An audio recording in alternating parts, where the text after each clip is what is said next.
आप सभी विद्यार्थियों को नमस्कार। आप सभी विद्यार्थियों का हमारे easy study with Raju YouTube channel में स्वागत और आमंत्रण है। आज मैं आप लोगों के लिए इंग्लिश का बहुत ही इम्पोर्टेंट क्लास लेकर आया हूँ। आज से मैं आप लोगों को टेंस पढ़ाने जा रहा हूँ। टेंस का ये पहला क्लास है, यानी हम हिंदी से इंग्लिश में ट्रांसलेशन करेंगे और एकदम शुरुआत से हम टेंस पढ़ना शुरू करेंगे। आज से क्लास शुरू करने के पहले मैं आप लोगों से रिक्वेस्ट करना चाहता हूँ, प्रार्थना करता चाहता हूँ कि आप लोग हमारे easy study with Raju YouTube channel को सब्सक्राइब करके हमारा सपोर्ट कीजिए, अपना सहयोग दीजिए, ताकि मेरा मनोबल बढ़े और मैं आप लोगों के लिए अच्छे से अच्छे क्लास लेकर आ सकूं। और आप लोग से प्रार्थना है, आप लोग हमारे easy study with Raju YouTube channel से जुड़िए और हमारे वीडियो को देखिए, अधिक से अधिक लाइक करिए, शेयर करिए और कमेंट करिए और हमारा सहयोग करिए, ताकि मैं आप लोगों के लिए भी अच्छे से परिश्रम कर सकूं। आज के क्लास में हम आप लोगों से के लिए टेंस यानी हिंदी से इंग्लिश का ट्रांसलेशन सीखने जा रहे हैं। एकदम शुरू से यानी स्टार्टेड से ट्रांसलेशन आज शुरू कर रहा हूँ। जी विद्यार्थियों को ट्रांसलेशन में दिक्कत है वो आके हमारे चैनल से जुड़िए। हम एकदम बेसिक से शुरू से एकदम पूर्ण रूप से अच्छी तरह से आप लोग को समझाकर हिंदी से इंग्लिश ट्रांसलेशन करना सिखाऊंगा। आज ये पहला क्लास है ट्रांसलेशन का, यानी हिंदी से इंग्लिश के अनुवाद का पहला क्लास है जो बेसिक से है और सभी विद्यार्थियों के लिए ये हेल्पफुल और सहायकपूर्ण वीडियो होगा। चलिए हम आपके लिए आज का क्लास स्टार्ट करते हैं। देखिए, आपसे फिर से एक बार प्रार्थना है कि आप लोग यदि इंग्लिश में कमजोर हैं, यदि आप लोग मैथ में कमजोर हैं, तो आप लोग हमारे easy study with Raju YouTube channel से जुड़िए, क्योंकि मैं यहाँ अपने easy study with Raju YouTube channel पर आप लोगों को बेसिक से मैथ और बेसिक से इंग्लिश पढ़ाना प्रारंभ किया हूँ। आज के इंग्लिश के क्लास में एकदम बेसिक से समझिए। आज टेंस हम सीखेंगे, ट्रांसलेशन सीखेंगे हिंदी से इंग्लिश में। चलिए क्लास स्टार्ट करते हैं। फिर एक बार आपसे प्रार्थना रिक्वेस्ट करते हैं कि आप लोग हमारे easy study with Raju YouTube channel से जुड़िए और हमारा सपोर्ट कीजिए। चलिए देखते हैं आज का क्लास। देखिए, हमारा आज का इंग्लिश का क्लास में है प्रेजेंट टेंस। यानी प्रेजेंट टेंस में क्या है? प्रेजेंट टेंस में देखिए, ये पहला एकदम शुरू से ट्रांसलेशन है, एकदम जो पहले से शुरू होता है यूज ऑफ बी, यानी बी का प्रयोग। यूज ऑफ बी का प्रयोग, बी मतलब होना होता है, तो बी मतलब होना ये तीनों टेंसों में प्रयोग होता है, प्रेजेंट, पास्ट और फ्यूचर में तीनों प्रयोग होता है। लेकिन आज हम प्रेजेंट टेंस में इसका प्रयोग देखेंगे। यूज ऑफ बी का प्रयोग प्रेजेंट टेंस में किस प्रकार होता है? जैसे बी में इसका रूप चलता है इज लगता है, आर लगता है, एम लगता है, यानी प्रेजेंट टेंस में बी का रूप इज आर एम होता है। यानी अब ये कहाँ प्रयोग होता है, कैसे पहचानेंगे कि इसमें इज आर एम कैसे लगेगा, कब बी का प्रयोग होगा? तो देखिए, थोड़ा सा इसका डिफिनेशन आप याद रखिए, थोड़ा सा इसका परिभाषा याद रखिए पहचानने के लिए। जब हिंदी वाक्य के अंत में है आ जाए, है शब्द आ जाए, है शब्द आ जाए, हो शब्द आ जाए, हूँ शब्द आ जाए, हिंदी के अंत में दिया हो, लेकिन कोई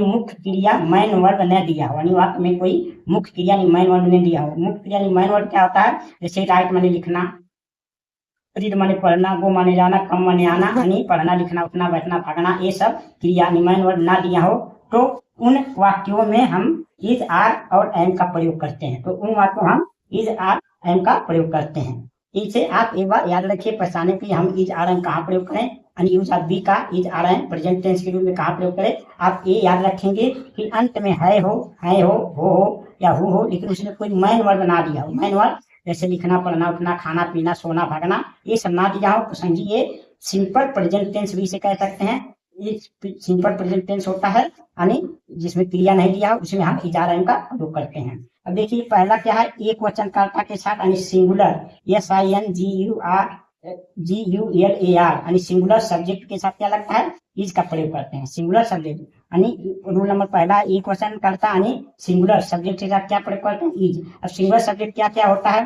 जैसे वो है लड़का के लिए हो, वो है लड़की के लिए हो, वो है यानी वस्तु के लिए हो, कोई नाम जैसे राम, सीता, कोई एक करता हो, एक सिर्फ अकेला करता दिया हो, तो उसके लिए क्या इज का प्रयोग होता है। डिश दिया हो, इट दिया हो, उसके साथ क्या इज लगता है। बहुवचन करता यानी प्लूरल सब्जेक्ट के साथ क्या लगता है? आर लगता है। प्लूरल सब्जेक्ट के साथ क्या लगता है? आर। प्लूरल सब्जेक्ट क्या होते हैं, जैसे तुम हो गया, तुमको वैसे सिंगुलर होता है लेकिन उसके साथ प्लूरल का सहायक याद लगता है। वी हम हो गए, दे वे हो गए, ए हो गया, बच्चे हो गए, पीपुल हो गए, यानी जानवर एनिमल हो गए, चिल्ड्रेन हो गए, ये सब क्या है प्लूरल, बट उसके साथ क्या लगता है, आर लगता है। और इसमें आई यानी मैं, जहां मैं टेंस हिंदी में मैं दिया हूँ, आई मैं का क्या होता है इंग्लिश आई, यानी आई के साथ क्या लगता है एन, सिर्फ एक करता है मैं, यानी आई के साथ सिर्फ एन का प्रयोग होता है। ये आपका नियम है, ईद आ रहा है, प्रयोग कहाँ करेंगे। अब देखिए इसमें टेंस कितने प्रकार के होते हैं। टेंस मुख्य रूप से 3 प्रकार के होते हैं। पहला टेंस है क्या, ए अफर्मेटिव और पॉजिटिव सेंटेंस, यानी इसे सकारात्मक वाक्य कहते हैं, माने जिसमें नाट ना दिया हो उसे सकारात्मक वाक्य कहते हैं। पहला अफर्मेटिव या पॉजिटिव सेंटेंस यानी सकारात्मक वाक्य। देखिए इसका नियम है, कैसे लगाते हैं, कर्ता, ये पहले कर्ता लिखते हो, उसके बाद इज, अरे कर्ता एक वचन है तो इज लिखेंगे, बहुवचन है तो आर लिखेंगे, और आई रहेगा तो मैं रहेगा तो एम लिखेंगे। उसके बाद कर्म जो दिया रहेगा, उसके बाद अन्य कुछ दिया रहेगा तो लिखेंगे।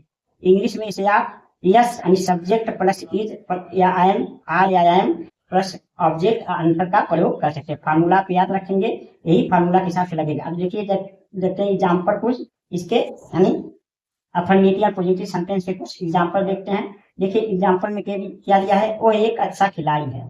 देखिए वो क्या है, वो है एक अच्छा खिलाड़ी, यानी कर्ता वो है, तो हम पहले लिखेंगे वो है, तो क्या होगा ही, ये लड़का है तो यहाँ ही लिखा जाएगा ही। अभी ही देखिए एक क्वेश्चन है, यानी सिंगुलर, सिंगुलर सब्जेक्ट है, इसके साथ में क्या लगेगा, इज लगेगा, क्या लगेगा, इज लगेगा। एक का क्या लगेगा, एक का ए लगेगा।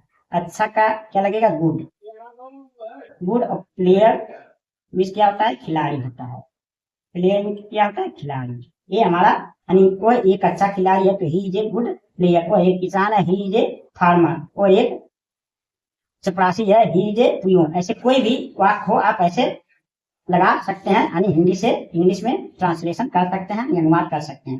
अब देखिए हमारा दूसरा वाक्य क्या है, राम बुद्धिमान विद्यार्थी है। यहाँ देखिए राम क्या नाम है, ये भी एक क्वेश्चन है, तो राम लिखेंगे, राम, राम यानी सिंगुलर सब्जेक्ट है तो इज लिखेंगे। बुद्धिमान का क्या होगा, वाइस या क्लेवर या इंटेलिजेंट लिख सकते हैं। Ram is vice student, student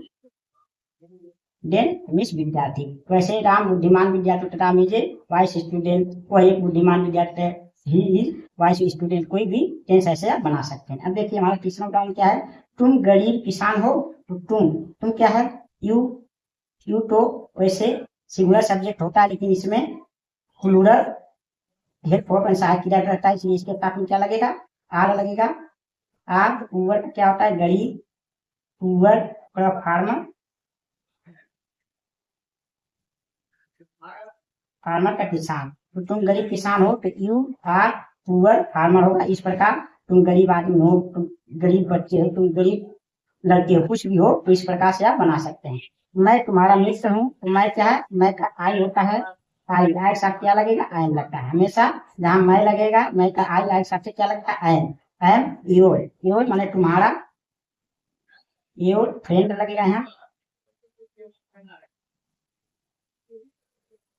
friend इस प्रकार लगेगा। मैं तुम्हारा मित्र हूँ, मैं तुम्हारा भाई हूँ, मैं उसका नौकर हूँ, कुछ भी होगा ऐसे लगेगा, आई एम योर फ्रेंड। इस प्रकार हम अफर्मेटिव यानी पॉजिटिव सेंटेंस को लगा सकते हैं इज आर एम के प्रयोग में। अब देखिए हम दूसरे तरह के दूसरे प्रकार के वाक्य देखते हैं, यानी हमारा बी वाक्य है क्या, निगेटिव सेंटेंस यानी नकारात्मक वाक्य। देखिए निगेटिव सेंटेंस में नाट दिया हो तो क्या कहते हैं, नकारात्मक वाक्य यानी निगेटिव सेंटेंस। इसका नियम क्या होता है, सूत्र क्या आता है, कर्ता, कर्ता के बाद इज लगेगा या तो आर लगेगा तो या इन तीनों के बाद अगर नहीं तो नाट लगेगा, क्योंकि इसमें नाट दिया रहेगा, नहीं तो नाट लगेगा। उसके बाद कर्म अन, इसे अंग्रेजी में लिख सकते हैं सब्जेक्ट प्लस इज या आर या तो एम या तो नॉट, उसको ऑब्जेक्ट या अन्यथा, इस प्रकार से हम लिखेंगे। अब देखिए कुछ एग्जाम्पल इसे देखते हैं। वो एक बूढ़ी औरत है, तो देखिए वो एक लड़की है, सी लगेगा, पैटर्न है, इज लगेगा, नॉट लगेगा, क्या am old, oh man, oh man लगेगा। देखिए दूसरा है, हम महान नेता नहीं है, हम क्या है, बहुवचन नहीं प्लूरल सब्जेक्ट है, तो वी लगेगा, वी। अब इसके साथ क्या लगेगा, आर लगेगा, उसके बाद नाट लगेगा, उसके बाद मान क्या लगेगा, ग्रेट, ग्रेट लगेगा, great, leader, leader, we are not great leader, तो हम महान नेता नहीं है। We are not great leader बड़ा ये लगेगा प्लूरल सब्जेक्ट के साथ आर लगेगा। ये देखना है ये एक बड़ा मंदिर नहीं है, तो ये क्या है डिस लगेगा एक का, यानी ये सिंगुलर सब्जेक्ट है। डिस के साथ इज लगेगा, उसके बाद नॉट लगेगा, नेगेटिव सेंटेंस है, तो ए लगेगा। फिर बड़ा का क्या होगा बिग होगा, बिग। उसके बाद टेम्पल,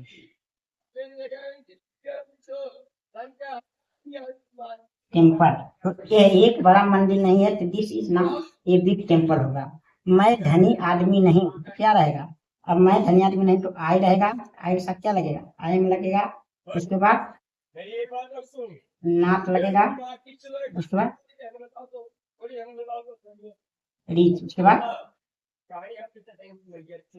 मैन लगेगा। तो मैं धनी आदमी नहीं हूं तो आई एम नॉट रिच मैन। इस प्रकार से ये नेगेटिव सेंटेंस लगाते हैं। अब देखिए हम अपने तीसरे प्रकार के सेंटेंस को देखते हैं, यानी इंट्रोगेटिव सेंटेंस यानी प्रश्नवाचक वाक्य।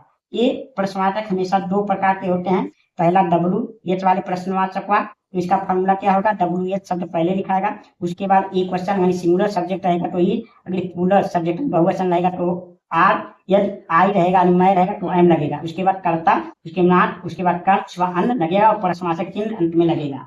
और दूसरा प्रकार का होता है पहले क्या वाले प्रश्न, यानी जिसमें पहले क्या दिए हो तो उसमें पहले इज लग सकता है, और बहुवचन यानी प्लूरल रहेगा तो आर लगेगा, और मैं रहेगा तो एम लगेगा। तो कर्ता, उसके बाद नाट रहेगा तो नाट, कर्म और अन्न। इस प्रकार अंत में प्रश्नवाचक चिन्ह ये दो प्रकार के होते हैं। तो देखिए जैसे एग्जाम्पल देखते हैं, सीता अयोध्या की रानी क्यों है, तो क्यों देखिए ये WH वाला है तो WH वाला शब्द पहले लिखाएगा। WH शब्द होता क्या, क्यों, कब, कैसे, कहाँ, किसको, ये सब क्या होते हैं हाउ, यानी ये सब हु, ये सब क्या होते हैं W शब्द वाले। तो वाई, हाउ, वेन, व्हाट, ये सब W शब्द वाले पहले लिखे जाते हैं। तो वाई, सीता एक क्वेश्चन है तो इज लिखा जाएगा। अब सीता लिखा जाएगा, सीता, सीता के बाद queen, queen,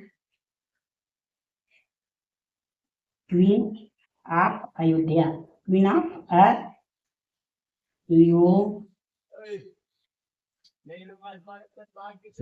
queen of Ayodhya, यानी why is Sita queen of Ayodhya. इस प्रकार से WH वाले शब्द यानी पहले WH शब्द कहता है उसे WH वाले प्रश्नवाचक यानी इंट्रोगेटिव सेंटेंस कहते हैं। देखिए ये बड़े शहर कैसे नहीं है, कैसे है WH वाला शब्द पहले हाउ लगेगा, कैसे क्या होता है हाउ, हाउ, यहाँ वे बहुवचन है तो यहाँ आर लगेगा, वे का यहाँ डोज लगेगा क्योंकि वस्तु है डोज।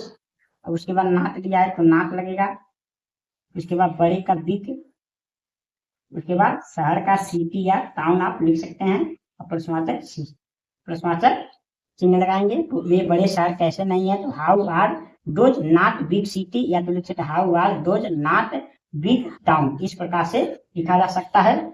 अब देखिए अब क्या वाला, पहले क्या वाला प्रश्नवाचक पहले क्या दिए हो तो इसे पहले क्या वाले प्रश्नवाचक को कहते हैं। इसमें दूसरा फार्मूला यानी लगेगा, यानी इज आर एम, कर्ता, नाट, कर्म, अन्न, ये वाला फार्मूला लगेगा।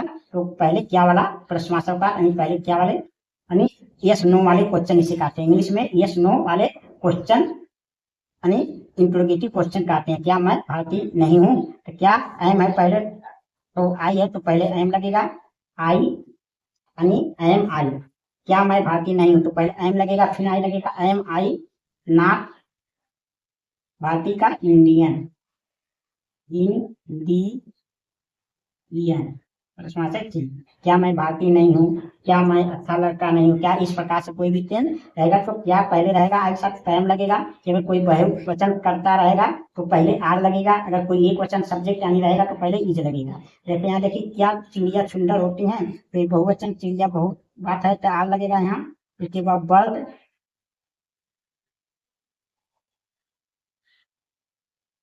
बर्ड्स, बर्ड्स, अब क्या सुंदर के ब्यूटीफुल, BEAUTIFUL, ब्यूटीफुल। इस प्रकार रहेगा, या चिड़िया सुंदर होती है तो आर बर्ड्स ब्यूटीफुल, इस प्रकार से रहेगा। यानी कि वही एक क्वेश्चन रहेगा तो यहाँ इज लगेगा। हमने आज देखा कि इज आर एम का प्रयोग, चलिए एक बार और इसे हम आप लोगों के लिए कर देते हैं। यानी प्रेजेंट टेंस यानी यूज ऑफ बी यानी इज आर एम का प्रयोग। देखिए अब इज आर एम का प्रयोग कैसे करेंगे, कैसे पहचानेंगे, कहाँ करेंगे, तो देखिए जब हिंदी वाक्य के अंत में है दिया हो दिया हो या हु दिया हो, लेकिन कोई मुख्य क्रिया यानी मैन वर्ब ना दिया हो, तो उन वाक्यों में इज आर और एम का प्रयोग होता है। अब मैन वर्ब मतलब जैसे लिखना, पढ़ना, उठना, बैठना, भागना, ये सब ना दिया हो तो सिंपल प्रेजेंट टेंस यानी इज आर एम का प्रयोग होते हैं। देखिए पहला एक वचन, पहला नियम है एक वचन कर्ता के साथ यानी सिंगुलर सब्जेक्ट के साथ क्या लगता है, इज का प्रयोग होता है। यानी एक वचन जैसे वो हो गया, लड़का, लड़की, फिर लिए कोई नाम हो गया, राम, श्याम, गीता, सीता, ये सब एक वचन होते हैं। बहुवचन कर्ता यानी प्लूरल सब्जेक्ट के साथ क्या लगता है, आर लगता है। जैसे तुम, हम, वे, बच्चे, ये सब क्या होते हैं, यानी बहुवचन कर्ता यानी प्लूरल सब्जेक्ट होते हैं, आर लगता है। तीसरा है मैं यानी आई के साथ एम लगता है। ये तीन इसके नियम है। देखिए पहला हमारा सेंटेंस क्या होता है, पहले प्रकार का सेंटेंस अफर्मेटिव और पॉजिटिव सेंटेंस होता है, यानी सकारात्मक हुआ। इसका फॉर्मूला क्या होता है, कर्ता प्लस इज या आर या एम प्लस कम प्लस अन, या तो अंग्रेजी में से सब्जेक्ट इज आर एम या ऑब्जेक्ट या अंतर याद कर सकते हैं। जैसे एग्जांपल देखिए, वो एक अच्छा खिलाड़ी है तो he is a good player. Ram बुद्धिमान विद्यार्थी है, Ram is a vice student. तुम गरीब किसान हो, यू आर पुअर फार्मर। मैं तुम्हारा मित्र हूँ, आई एम योर फ्रेंड। इस क्या है, यानी पॉजिटिव यानी अफर्मेटिव सेंटेंस है। अब देखिए दूसरे प्रकार के सेंटेंस हुआ निगेटिव सेंटेंस, नकारात्मक हुआ। इसका फॉर्मूला क्या है, कर्ता के बाद इज या आर या एम लगेगा, उसके बाद नॉट लगेगा, उसके बाद कर्म के बाद। जैसे इंग्लिश में सब्जेक्ट प्लस इज या आर या एम प्लस नॉट, उसके बाद ऑब्जेक्ट, उसके बाद अंतर लिखेंगे। जैसे एग्जाम्पल देखिए, वो एक बूढ़ी औरत नहीं है, she is not an old woman. हम महान नेता नहीं है, we are not great leader. ए एक बड़ा मंदिर नहीं है, this is not a big temple. मैं धनी आदमी नहीं हूँ, I am not rich man. अब देखिए तीसरे प्रकार के सेंटेंस को इंट्रोगेटिव सेंटेंस यानी प्रश्नवाचक हुआ।